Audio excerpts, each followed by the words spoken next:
नमस्कार दोस्तों, गणतंत्र दिवस 2025 की तैयारियां अब अपने अंतिम चरण में पहुंच चुकी है।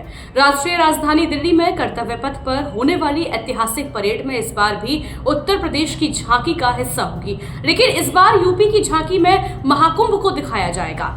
इस बार परेड में महाकुंभ की थीम पर आधारित एक भव्य झांकी तैयार की गई है, जो महाकुंभ के आयोजन और सनातन संस्कृति में कुंभ के महत्व को उजागर करेगी। पिछली बार 2024 में राम मंदिर की झांकी को पेश किया गया था, लेकिन इस बार महाकुंभ की झांकी पर विशेष ध्यान दिया गया है। झांकी में महाकुंभ के धार्मिक और सांस्कृतिक महत्व को प्रदर्शित किया जाएगा, जिसमें विशाल श्रद्धालु और संतों के साथ साथ कुंभ के विभिन्न पहलुओं को दर्शाया जाएगा। यह झांकी देश भर के लाखों लोगों की आस्था और परंपराओं को दिखाने का एक आदर्श अवसर होगी। वहीं दूसरी ओर रक्षा सचिव राजेश कुमार सिंह ने सोमवार को गणतंत्र दिवस परेड से जुड़ी कुछ अहम घोषणाएं की।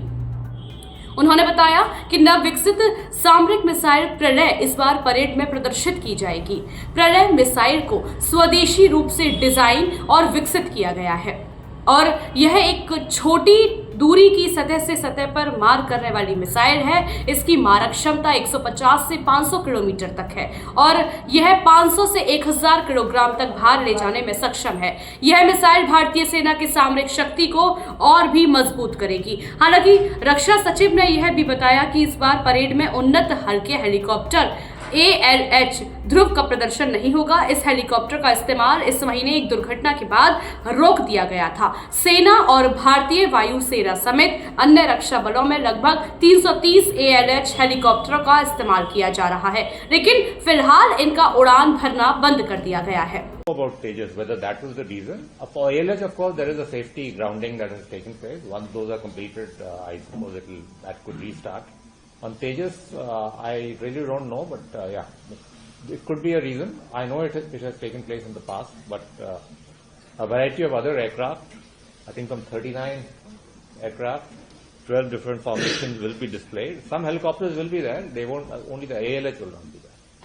But sir, if the ALH gets clearance, any possibility of taking part, or it's now ruled out? I think it's unlikely that clearance will happen so quickly that it will take part. In any case, it's probably too late for that now.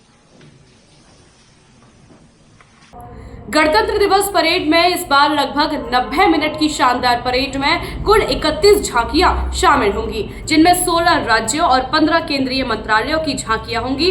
रक्षा सचिव ने यह भी कहा कि parade में प्रलय missile के साथ साथ अन्य स्वदेशी रूप से विकसित प्लेटफॉर्म भी प्रदर्शित किए जाएंगे। गणतंत्र दिवस 2025 परेड के दौरान देश की सैन्य ताकत और सांस्कृतिक धरोहर दोनों का संगम देखने को मिलेगा। जहां एक और महाकुंभ की झांकी भारतीय संस्कृति की अनूठी पहचान को दिखाएगी, वहीं दूसरी ओर प्रलय मिसाइल और अन्य स्वदेशी रक्षा प्रणालियां हमारे सामरिक सामर्थ्य का परिचय देंगी।